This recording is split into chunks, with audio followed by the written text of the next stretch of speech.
I dream ప్రేక్షకులకు నమస్కారం. ఆచార్య శ్రీ కాకనూరు సూర్యనారాయణ మూర్తి గారి ద్వారా మనం ప్రతిరోజు తెలుసుకుంటున్నటువంటి కార్తీక మాసం యొక్క విశేషత గురించి, అదేవిధంగా ఇవాళ ముఖ్యంగా 6వ రోజు కార్తీక మాసం యొక్క విశేషత తెలుసుకునే ప్రయత్నం చేద్దాం. గురుగారు నమస్కారం. నమస్కారం అబ్బాయి. 8వ అధ్యాయం ముఖ్యంగా కార్తీక మాసంలో కార్తీక స్నానము, కార్తీక దీపము, అదేవిధంగా ఉపవాసము, భోజన నియంత్రణలో వ్యవహారం గురించి చాలా ప్రత్యేకంగా చెప్తూ వస్తున్నారు గురువుగారు. అయితే ఈ కార్తీక మాసంలో ఈ 8వ అధ్యాయంలో ఇంకా విశేషంగా ఏ విషయాలను ప్రస్తావించారు, అదేవిధంగా 8వ అధ్యాయం యొక్క కథ గురించి కూడా చెప్పండి గురువుగారు. తప్పకుండా. 8వ అధ్యాయం చాలా విశేషమైనది. ఎందుకంటే ఈ అధ్యాయంలో ఉన్న కథ భాగవతంలో కూడా మనకు తెలిసి వస్తుంది. అజామీళోపాఖ్యానం చాలా గొప్ప కథ గురుగారు. 8వ అధ్యాయం ఎలా ప్రారంభమవుతుంది అంటే, జనకుడు వశిష్ఠుడిని అదే పనిగా కథలు చెబుతూ ఉన్నారు. వింటూ ఉన్న నాకు చాలా సందేహాలు పటాపంచలయ్యాయి. కార్తీక వ్రతం, కార్తీక సోమవార వ్రతం, అలాగే దీపదానం, ఇతర మహిమలు ఇవన్నీ బాగానే ఉన్నాయి. వనభోజనం ఇవన్నీ చేస్తే అఖండమైన పుణ్యఫలం లభిస్తుంది.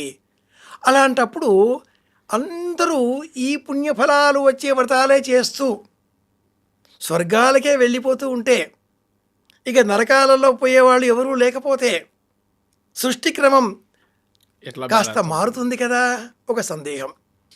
రెండవది, అందరికీ ఇంత మంచి విషయాలు తెలిసినప్పుడు తెలిసినా కూడా కొందరు పాటించని వాళ్ళు ఉంటారు. ఈ కార్యక్రమం చూసి అనేక ఆత్మీయులు ఏం చేస్తూ ఉంటారంటే, కథ వింటారు, వెంటనే 5వ రోజు నాడు ఉల్లి తినకూడదు అన్న మాట చెబితే 4వ రోజు 6వ రోజు తినొచ్చు కదా, ముందు వెనక అంటూ ఉంటారు. అయ్యప్ప దీక్షలను తీసుకున్న మహాస్వాముల వారు ఏమేం చేస్తున్నారో ప్రపంచానికి అంతటికీ తెలుసు.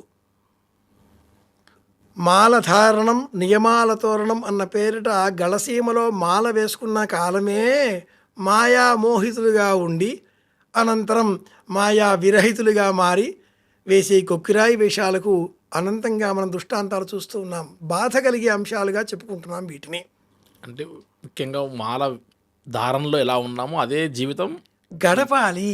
కార్తీకంలో ఎలా ఉన్నారో సంవత్సర కాలం అంతా అలాగే ఉండాలి, నేర్చుకోవాలి అని చెప్పడం. వశిష్ఠుడు ఈ సందేహం అడిగిన జనకుడితో చెబుతూ, ఇలాంటి సందేహమే అనేకులకు కలుగుతుంది. నిజమే, ఇంట్లో వ్రతం చేసుకుంటే వ్రతం చేసినంతసేపే స్వామిని పూజించి గచ్చ గచ్చ సురశ్రేష్ఠ అనగానే అలా వెళ్ళిపోగానే మళ్ళీ మనం ఎప్పటిలాగానే మీకెవరు కావాలి, భరతశర్మ కావాలా, ఇంట్లో లేడు, తానే చెబుతాడు. ఇలా లోకం మారిపోతున్నటువంటి వ్యవహారాలు కనిపిస్తూ ఉన్నాయి. అలా కూడదు అని చెప్పడం అనే ఉద్దేశ్యంగా అజామేళుని కథ చెబుతాడు గురుగారు. పూర్వం అజామేళుడు అనే వ్యక్తి అనేక దుర్మార్గాలు చేసి, లోభిగా హింసిస్తూ, డబ్బును ఇతరులకు వడ్డీలకు ఇస్తూ, వడ్డీలు స్వీకరించి కూడబెట్టుకొని అపార ధనవంతుడయ్యాడు. ఈ పురాణం చెప్పే పదాలు 2: ధనవంతుడు, భాగ్యవంతుడు. డబ్బు గల వాళ్ళంతా ధనవంతులు అవుతారు, కానీ వాళ్ళు భాగ్యవంతులు కారు. భాగ్యవంతులు అంటే అనుభవించే యోగ్యత కలవాళ్ళు. డబ్బు కాదు అనుభవించడం, ఇక్కడ ఆనందాన్ని అనుభవించగలగడం. గురుగారు, తృప్తి అన్న పదాన్ని ఈ పురాణం మాటి మాటికి వివరిస్తుంది కదా. ఇదిగో ఈ అధ్యాయంలో కూడా మనం తృప్తి అనే పదాన్ని గమనించవచ్చు. అజామేయుడు ఇలా డబ్బు అంతా కూడబెట్టాడు. ఒక కుమారుడు పుట్టాడు. ఆ కుమారుడికి నారాయణ అన్న పేరు పెట్టాడు. వ్యాపారాలు చేస్తూ ఉన్నాడు. వృద్ధాప్యం వచ్చింది, మరణ సమయం ఆసన్నమైంది, యమభటులు కనిపిస్తున్నారు. పశ్చాత్తాపం కలిగింది. ఏం చేయాలో తోచడం లేదు, ఎవరిని పిలవాలో తోచడం లేదు. ఏనాడు ఆలయానికి వెళ్ళినవాడు, ఏనాడు దీపం వెలిగించిన వాడు కాడు, ఏనాడు ఏ విధమైన భగవత్ సేవ చేసిన వాడు కాడు అయిన ఆ అజామీయుడు ఈ చివరి నిమిషంలో నా రా అన్నాడు. అలా పడిపోయాడు. నారాయణ అని పూర్తిగా అనకపోయినా నారా అంటే చాలు, ఆ శ్రీమన్నారాయణమూర్తి ప్రసన్నుడైనాడు. వైకుంఠం నుంచి వైకుంఠ భటులు ఈ అజామేఢుడిని వైకుంఠం తీసుకుపోవడం కోసం ఇచ్చేశారు. ఇది 8 అధ్యాయాల్లో ఉన్న కథ. గురుగారు ఆపో నారా ఇది ప్రోక్తాహ అని భాగవతం చెబుతుంది.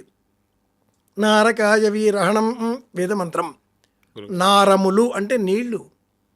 తెలంగాణలో ఒక మాట ఉంది అబ్బాయి, ఎవరినైనా వింటే గురుగారు ఏమ్రా వారిగా బాగున్నావురా అంటారు. వారి అంటే నీటి బుడగ. గురుగారు మానవ జీవితం నీటి బుడగ వంటిది, ఉన్నప్పుడే మెరుస్తూ ఉంటుంది.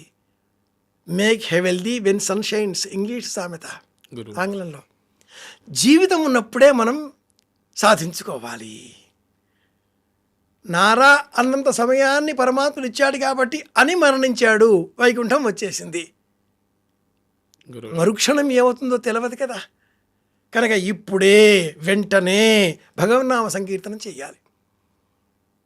కార్తీక పురాణం గురుగారు 8వ అధ్యాయం మనకు చెప్పే సూత్రం ఒక్కటే, అది భజన చేయడం, నామ సంకీర్తనం చేయడం. ఇది ప్రధానం. గురుగారు కార్తీక మాసంలో ఇన్ని నియమాలన్నీ కూడా ఎందుకోసం అని మనం గ్రహించాలి గురువుగారు? నిజమే. ఒక్కనాడైనా సూర్యుడు క్షణం ఆలస్యంగా ఉదయిస్తున్నాడా? లేదు. వర్షం పడుతుంది, మబ్బులు, రోజు వస్తున్నాను విసుగు అనుకోవడం లేదుగా. లేదు గురుగారు. అలాగే నీరు పల్లం వైపే ప్రవహిస్తుంది. ఎండ మనకు మెలనిన్, డి విటమిన్ ఇచ్చి తీరవలసిందే.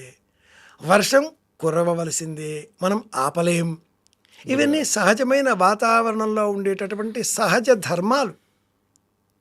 గురు మనిషికి కూడా పరోపకారం అన్న బుద్ధి సహజ ధర్మం అయి ఉండేది ఒకప్పుడు. గురుగారు ఆ ధర్మంలో నుంచి తొలగిపోతున్నాడు అని గుర్తించిన ప్రాచీనులు వేదాలు, ఉపనిషత్తులు, శాస్త్రాలు, పురాణాలు, కావ్యాలు వీటి ద్వారా మంచి బోధించే ప్రయత్నం చేశారు. గురుగారు ఇతర మతాలకి హిందూ ధర్మానికి ఉన్న తేడా అదే. ఇతర మతాలన్నీ ఒక పుస్తకం ఏదో నమ్మేస్తాయి, అందులో ఉందా ఉంది, లేదా లేదు. అది వాళ్ళ మూర్ఖత్వం, జ్ఞానం, అజ్ఞానం మనకు అనవసరం. గురుగారు వాళ్ళు ఎప్పుడైనా మన గురించి మాట్లాడినప్పుడు ఏమిటో ఈ సనాతన మతం హిందూ ధర్మంలో ఇన్ని పురాణాలు, ఇన్ని ఎందుకు అంటే చెప్పిందే మళ్ళీ చెప్పాలి, చెప్పిందే మళ్ళీ చెప్పాలి. కార్తీకంలో దానం చేయండి, కుదరదా ఒక్కరోజు చేయండి. రోజు స్నానం చేయండి, కుదరదా ఒకసారి. రోజు చేయడం లేదా, స్నానం చేస్తున్నాంగా, అది వట్టి కాపిల స్నానం, అది వట్టి శునక స్నానం, గజస్నానం. తర్కశాస్త్రంలో గజస్నానం అనే ఒక పదబంధం ఉంది. గురుగారు ఏనుగు నీటిలో వెళ్ళి స్నానం చేసి ఆ వెంటనే ఒడ్డుకు వచ్చి అంత మట్టి, చెత్త, చెదారం తొండంతో లాగి నెత్తిలో వేసుకుంటే శాంతంగా ఉంటుంది. శునక స్నానం, ఇది కూడా తర్కశాస్త్రంలో, న్యాయశాస్త్రంలో ఒక పదబంధం. శునక స్నానం న్యాయశాస్త్ర పదబంధం. శునకం, జాగిలం, నీళ్ళంటే వణికిపోతుంది, కానీ నీళ్ళల్లో వేస్తే ఈదుకుంటూ వచ్చేస్తుంది, శరీరాన్ని విదిలిస్తుంది, ఊరికే కూర్చుంటుంది. వర్షం కురిస్తే మేకలు, గొర్రెలు, ఒకటికి ఆనందం, రెండో వాటికి విషాదం. అన్ని జంతువులే. అవును గురుగారు. ఈ నేపథ్యంలో మనిషికి జ్ఞానం ఉంది కాబట్టి పరోపకారం చెయ్యాలి. దానం, స్నానం, భోజనం, భజన, నామ సంకీర్తన ఇలాంటి నియమాలు పాటించడం చేత మంచి మంచి మంచి ఏమిటో నాకు మంచిగా ఉండడం అలవాటైపోయింది ఇలా అనుకోవాలి. అనుకుంటూ ఉంటే మనలో దైవత్వం పెరుగుతుంది. దేవుడు ఎక్కడో లేడండి, మనుషుల్లో ఉన్నాడు.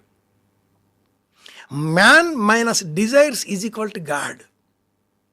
మనిషి తనలో ఉండే కోరికలను వదులుకోగలిగితే, అందరితో అన్నింటినీ పంచుకోవడం అలవాటు చేసుకోగలిగితే ఆనందం పొందగలుగుతాడు.